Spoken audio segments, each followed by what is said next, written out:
Hi, Peter Hudson here. In this video, I want to introduce you to the Easy Riser. This is a model for X-Plane I've put together. I wanted to give an explanation of how the controls work, how to fly it, as well as some history of the design. A few months ago, I was watching Dan Armstrong's video presentation at the Experimental Soaring Association's workshop in Tehachapi, and in it, there were some things that inspired me to do this project. It weighed 55 pounds, 30-foot wingspan, had 200 square feet. Later on I'll talk about the flying, but it was a little bit heavier than the ones I'd had up to then, but looked real good and it seemed sturdy. So a high-performance ultralight sailplane ends up with too much cost. The materials cost too much, the tooling costs too much, the labor costs too much, so you end up with very complex designs. So it's a trade-off. Somebody's going to figure it out where a sweet spot is, but we haven't really found it yet. Go ahead.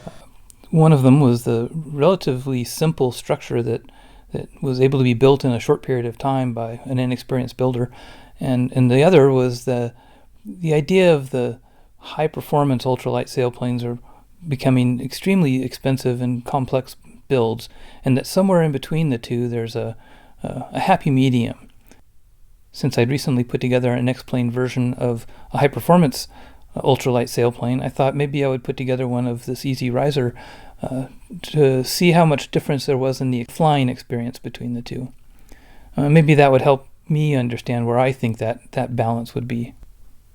So before I get into the control system and how to fly this model, I'll talk to you a little bit about the history. Let's look at the state of the art of hang gliding in 1971. During that era, control was poor, structures were flimsy, there was a lot of tail contact, injury rates were pretty high. And during that era, Taras Kasinek Sr. and Jr. were at a hang gliding meet, which prompted Taras Sr. to say the ideal hang glider would be a swept-wing tailless biplane with reflex cambered airfoil. Taras Jr., at 17 years old, set about designing just such a hang glider. And by 1971, Taras Jr. published plans for the Icarus II, which was the basis of the Easy Riser. At the other end of the age spectrum, but equally gifted, Taras Kasinek, at only 18 years old, designed and built this biplane he calls the Icarus II. It weighs only 55 pounds and can maintain in a 12-knot wind. Taras can sit up with the seagulls at Torrey Pines all day long if he chooses, and watch the kites below him.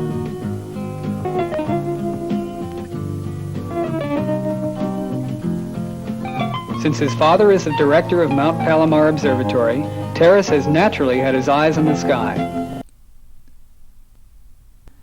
And later, John Moody and Larry Morrow developed kit forms of this design and improved it here and there, and that's what gives us the Easy Riser. But before getting into the X-Plane model, I'll give you my quick design breakdown of what we have here. It's a truss-structured biplane, which isn't new, right? Goes all the way back to the Wright brothers, but it's a great structure for giving you strength and lots of wing area. It's fairly lightweight. It's got a mildly reflexed airfoil, but it does have sweep and twist so that it has good pitch stability. And then the only flight controls on it are drag rudders, one on each side, for a more positive control than just weight shift alone, which doesn't work so well with such rigid structures. And then combining those drag rudders and enough dihedral, you get a lot of yaw-roll coupling. So deploying a drag brake not only yaws you in the direction you want to go, but also rolls you in the direction you want to go. The structure itself is quite simple. The ribs are all the same size and shape. It only needed simple hand tools, a saw, a drill, a cable swedger, and no special building skills. In other words, this is the other end of the spectrum from something like the Archaeopteryx, a high-performance foot-launched composite sailplane that can cost you over $100,000. So now I have two rigid wing hang gliders for X-Plane. One at one end of the spectrum, the Easy Riser, which has performance similar to, say, a modern paraglider. And the other end of the spectrum is the Royal Klingberg's Mark II flying wing, which is, pushing 30-to-1 glide ratio. So now I can fly them both around in X-planes and see if I really derive more pleasure from extra performance. So on to flying the Easy Riser. Let's have a look at the controls.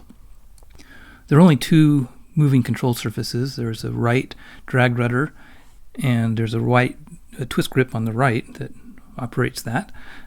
It can go from about 0 to 90 degrees. There's a twist grip on the left side that operates the left drag rudder, and it can go from 0 to 90 degrees. You can also deploy them both together and add drag brake for glide path control. And pitch is dealt with by weight shift. And that's all there is to it. If you're flying in VR, your right touch controller can lean forward and aft to create the weight shift that you want. And you can use the right twist grip and the left twist grip simultaneously, so you get the drag brake glide path control that the real thing has. If you're flying it not in virtual reality, maybe you don't have a VR system, you can get a VR system and it's much more fun. However, if you're not flying this in virtual reality and you're using a joystick, right stick will give the right rudder deflection and left stick gives the left rudder deflection. I don't have a method employed to do them both simultaneously. And then fore and aft stick is how you're affecting weight shift. But if you're not flying in virtual reality, I'd recommend you try it sometime. You're really missing out on the way the experience feels. There are two versions of the Easy Riser model for X-Plane. They're identical in every way, except that in PlaneMaker, I've told one that it's a glider, and the other one I've not said that it's a glider. The one that's been told it's a glider, then when you start it up, it has a tow or a winch option for getting aloft. The one that is not in the glider category, you foot launch, you run with it. Over on the right front strut, you can see a small slider. That's an indication of whether your parking brake is set or not. In reality, as a foot-launched hang glider, you don't have a parking brake, but for X-Plane, in order to start your takeoff roll in the glider mode, you need to be able to toggle your brakes, and in VR, I don't want to have to go find the B button on the keyboard. So if I click that, it drops down, which indicates the brakes are off, and if I click it again when I'm flying, it goes back up and it puts the parking brake on, which makes it more realistic landing, as though you were slowing down with your feet when you landed, as opposed to a big long rollout. There's another control you can't see. When you're in tow mode, there's a target area at the lower forward joint between the right and left wing panel. You can shoot at that with your hand controller, and it'll release the tow cable. And this just gives you a way to stay under the goggles and not have to go find your space bar on your keyboard.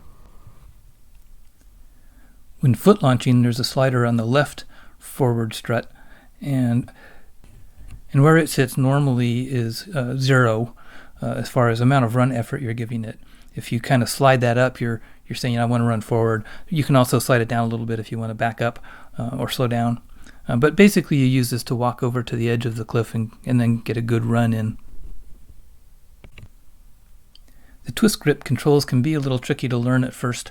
And in the settings for your VR device, you can enable a green target area, which might help you see what's going on with the controls a little better while you're learning them. It certainly makes seeing your pitch control more obvious. As far as instrumentation goes, as you can see, there isn't any. It's very simple. You listen to the sound of the wind in your ears and use that as your gauge of your airspeed. And I have a audio-only Vario, so you know whether you're in thermals, and you can center thermals and enjoy your soaring flying that way. But other than that, it's as simple as they come. One further note on the glider version. It comes with a plug-in so that when you load the Easy Riser, the winch settings are turned down to a setting that's more reasonable for such a light structure and such low speeds. it sets it back when it unloads.